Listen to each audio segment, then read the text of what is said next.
Hello students, आप सभी का जय सैनिक क्लासेज में स्वागत है। तो आज हमारा यांत्रिकी में ही पार्ट 6 है। तो आज हम इससे पहले हमारी वीडियो डल चुकी है, उसमें हमने सरल गति और वृत्ताकार गति आदि के बारे में जान लिया था। तो आज हमारा जो पार्ट 6 है उसमें हम देखते हैं कि इसमें आज हम आवर्त गति क्या होती है, आवर्तकाल क्या होता है तथा पेंडुलम गति, सरल गति और झूले की गति आदि को हम कैसे देखते हैं। इसके बाद इसमें हमारा जो अगला जो पार्ट होगा वो कार्य, ऊर्जा आदि से रिलेटेड होगा। तो आज हम आवर्त गति के बारे में देखते हैं कि आवर्त गति क्या होती है। तो आवर्त गति वह गति होती है जिसमें हम जैसे कोई निश्चित समय अंतराल या निश्चित पथ का अनुसरण करने में जो गति होती है वो हमारी कौन सी गति होती है, आवर्त गति होती है। जैसे हमने एक यू आकार की यहाँ पर एक नली ली हुई है और यू आकार की नली में यदि कोई द्रव यहाँ से यहाँ तक भरा है तो वो निश्चित समय अंतराल या निश्चित पथ का अनुसरण करेगा, इससे ज़्यादा वो आगे नहीं बढ़ेगा। जैसे आप देखते हैं कि जैसे हमने कोई झूला लिया है तो झूला यहाँ से इतनी गति करने के बाद में वापस इधर भी इतनी ही गति करेगा। तो यह एक प्रकार की क्या हो गई, हमारे पास आवर्त गति हो गई। आवर्त गति यदि कोई वस्तु निश्चित समय में, यदि वहां पर हमें समय निश्चित दिया हुआ है तो निश्चित समय अंतराल या निश्चित पथ का अनुसरण जब करती हैं तो वो हमारी गति क्या कहलाती है, आवर्त गति कहलाती है। और यदि कोई वस्तु है और वो यदि वृत्ताकार पथ पर वो गति कर रही है तो वो हमारी कौन सी कहलाएगी, वृत्ताकार गति कहलाएगी। तो वृत्ताकार गति में हमने इससे जो पहले हमारी वीडियो थी उसमें हमने देख लिया था। तो आज हम आवर्त गति के बारे में जानते हैं कि आवर्त गति जब कोई निश्चित समय ले रहे हैं और निश्चित समय अंतराल पर ही वो क्या कर रही है, गति कर रही है, तो वो हमारी कौन सी हो जाएगी, आवर्त गति हो जाती है। तो देखिए यहाँ पर पेंडुलम की गति, जैसे घड़ी में जो पेंडुलम लगा होता है तो वो निश्चित समय अंतराल पर निश्चित दूरी तय करता है, तो यह हमारी कौन सी गति हुई, आवर्त गति हो गई। इसके बाद हम देखते हैं कि स्प्रिंग की गति, जैसे हमने यहाँ पर कोई स्प्रिंग ली और उसको खींच दिया है तो वो निश्चित समय या निश्चित पथ के बाद वो क्या करेगी, वापस उसी अवस्था में आ जाती है। तो यह कौन सी गति हो गई, उसकी स्प्रिंग की गति है, एक प्रकार की आवर्त गति होती है। इस प्रकार इसमें हम नेक्स्ट देखते हैं कि झूले की गति। झूले भी एक बार जाएगा, निश्चित समय अंतराल के बाद जाएगा और वो निश्चित ही दूरी या पथ तय करेगा। तो झूले की जो गति होती है वो हमारे पास कौन सी होती है, आवर्त गति होती है। इसके बाद हम इसमें देखते हैं नेक्स्ट कि यू आकार की जो नली होती है, यदि उसमें कोई द्रव पदार्थ भरा हुआ है तो वो निश्चित समय अंतराल के दौरान ही निश्चित ही पथ तय करेगा। जैसे हमने यहाँ पर एक बॉल डाली, बॉल यहाँ से यहाँ तक आ गई डालने के बाद, तो वह यदि वापस आएगी तो वो इतने ही समय अंतराल पर वो आएगी। तो इसमें क्या होता है, यू आकार की नली में भी हमारी आवर्त गति होती है। इसके बाद हम देखते हैं कि द्रव कोई पदार्थ बह रहा है तो उसकी भी गति हमारी कौन सी होगी, आवर्त गति होती है। तो बहुत बार आपसे यह इनके जो उदाहरण है वो देख के आपसे पूछ लिया जाता है कि इसमें कौन सी गति होती है। तो यह सारे जो पेंडुलम, स्प्रिंग और झूले और यू आकार और द्रव की जो गति होती है वो हमारे पास आवर्त गति होती है। इसके बाद हम इसमें नेक्स्ट देखते हैं कि हमारे पास ये आवर्त क्या होता है, क्योंकि आवर्त गति एक आयाम के बाद या एक आवर्त काल के बाद वो निश्चित पथ तय करती है। तो इसमें आवर्त काल क्या होता है कि निश्चित पथ का अनुसरण करने में जो लगा समय होता है वो हमारे पास आवर्त काल कहलाता है, कि वह एक निश्चित पथ में वह कितना समय लगा रही है तो वह उसका क्या कहलाता है, यहाँ पर वह उसका क्या कहलाता है, आवर्त काल कहलाता है, टाइम पीरियड कहलाता है। इसके बाद हम इसमें आयाम देखते हैं कि मैक्सिमम, जैसे हमने यहाँ से चलना प्रारंभ किया और यहाँ तक आ गए हैं तो इसका जो मैक्सिमम आयाम होगा वो हमारे पास कितना होगा। तो इसमें क्या है, मूल बिंदु से अधिकतम विस्थापन। तो यहाँ पर तो इसका मूल बिंदु और इसका अधिकतम जो विस्थापन हो रहा है वो यहाँ तक हो रहा है, तो यह इसका क्या हो जाएगा, आयाम हो जाता है। इसके बाद हम इसमें नेक्स्ट देखते हैं कि जो पेंडुलम की गति है इसका आवर्तकाल कैसे ज्ञात किया जाता है, और जो सरल लोलक होता है उसकी जो गति है उसको कैसे ज्ञात किया जाता है, और जो झूले की गति है उसको कैसे ज्ञात किया जाता है। तो यहाँ पर देखिए हमारे पास इसका फॉर्मूला होता है T बराबर 2 pi under root L upon g. L यहाँ पर पेंडुलम की गति दूरी होती है तथा जी यहाँ पर क्या होता है हमारे पास गुरुत्वीय त्वरण होता है। यदि हमें L और G का मान दिया हुआ है तो हम इसमें आवर्तकाल ज्ञात कर सकते हैं पेंडुलम गति का और सरल लोलक व झूले की गति का। यदि कोई पेंडुलम में है और उसकी लंबाई यदि हम वृद्धि कर रहे हैं तो उसके आवर्तकाल में क्या होगी, हमारे पास वृद्धि होती है।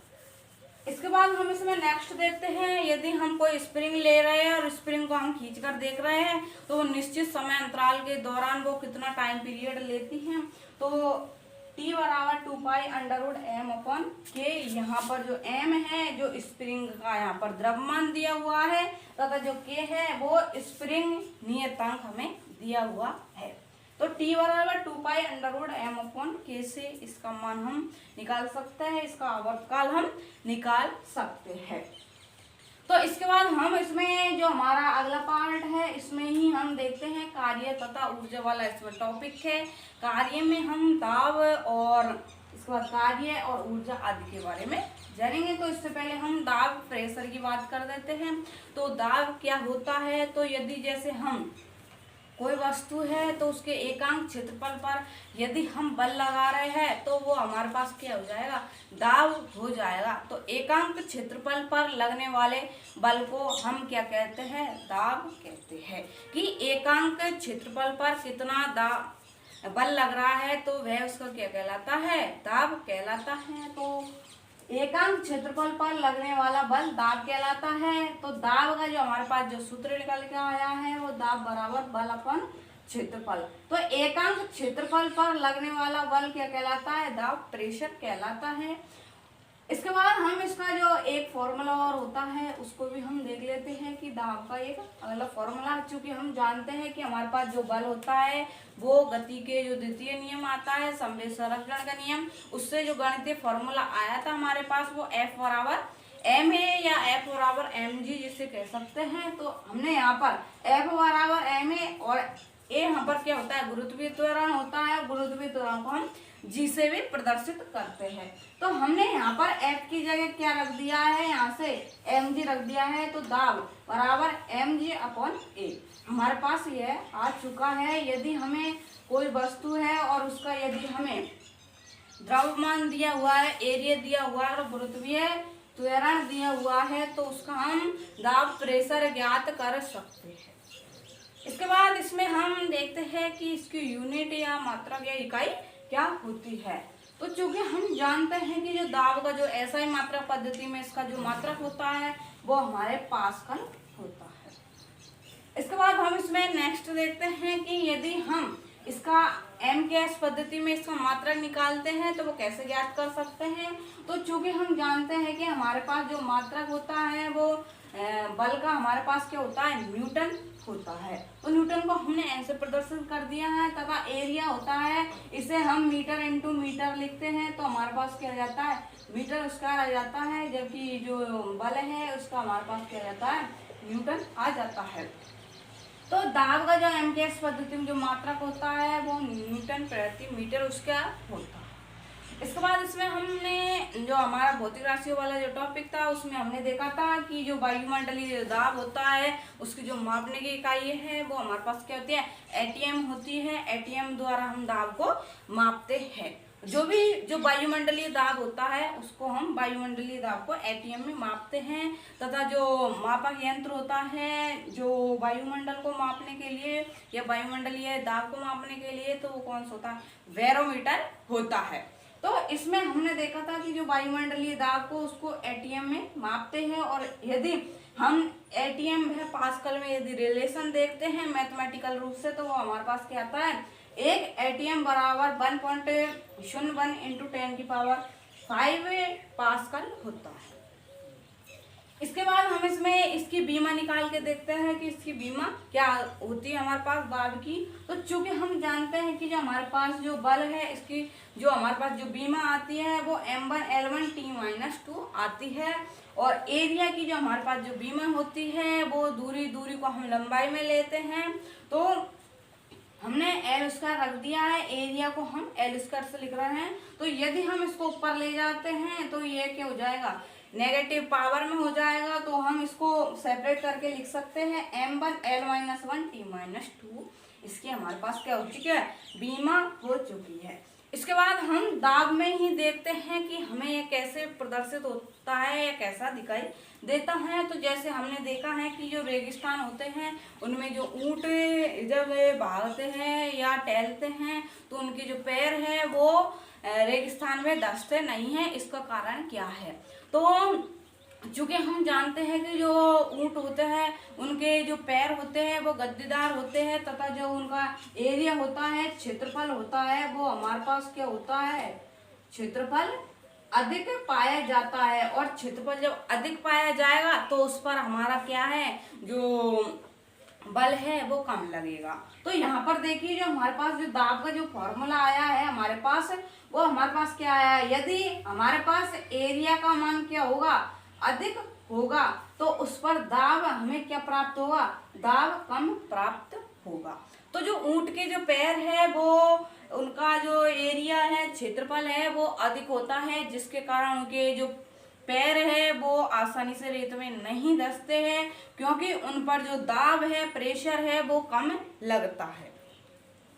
इसके बाद इसमें हम नेक्स्ट देखते हैं कि नुकीली कील होती है जो दीवार में ठोकने पर वो आसानी से अंदर चली जाती है। इसका कारण क्या है, तो चूंकि हम जानते हैं कि कील नुकीली होती है तो उसका जो पृष्ठीय क्षेत्रफल होता है वो हमारे पास क्या होता है, न्यूनतम होता है, कम होता है, जिसके कारण उसको ठोकेंगे तो वो आसानी से चली जाएगी। और यदि कोई वस्तु का हमारे पास एरिया कम है तो उसका हमारे पास जो दाब आएगा वो बहुत अधिक आएगा, जिसके कारण हम कील को ठोकने पर वो आसानी से अंदर चली जाएगी। तो वहां पर कील का जो पृष्ठीय क्षेत्रफल है या एरिया है वो हमारे पास क्या होता है, कम होता है। और यदि हमारे पास जब कम एरिया होगा तो हमारे पास जो दाब है वो अधिक प्राप्त होगा, जिसके कारण जो नुकीली कील होती है वो दीवार में ठोकने पर आसानी से अंदर चली जाती है।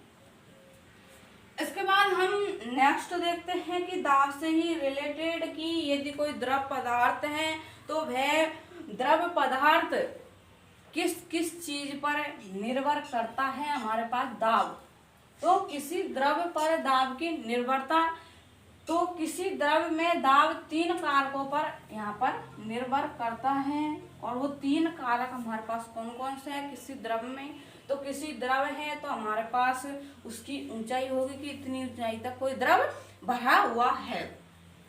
इसके बाद इसमें हम देखते हैं कि द्रव का घनत्व, डेंसिटी उसकी कितनी है।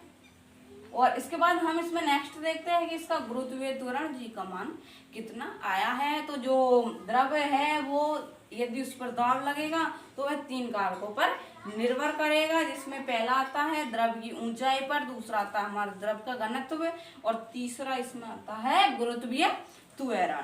तो यहाँ पर चूंकि हम जानते हैं कि यदि हमसे पूछा जाए कि यदि कोई द्रव है और उसमें भरे द्रव की ऊंचाई क्या होती जा रही है, वृद्धि होती जा रही है, तो उसके दाब पर क्या प्रभाव पड़ेगा। तो यदि किसी द्रव की ऊंचाई बढ़ती जा रही है तो उसकी जो दाब है उसमें क्या हो जाएगी, वृद्धि हो जाती है, क्योंकि इसमें क्या होता है, P समानुपाती H होता है, दाब ऊंचाई के समानुपाती होता है। यदि दाब के मान में वृद्धि हो रही है तो वहां पर क्या हो रहा है, ऊंचाई में भी वृद्धि हो रही है।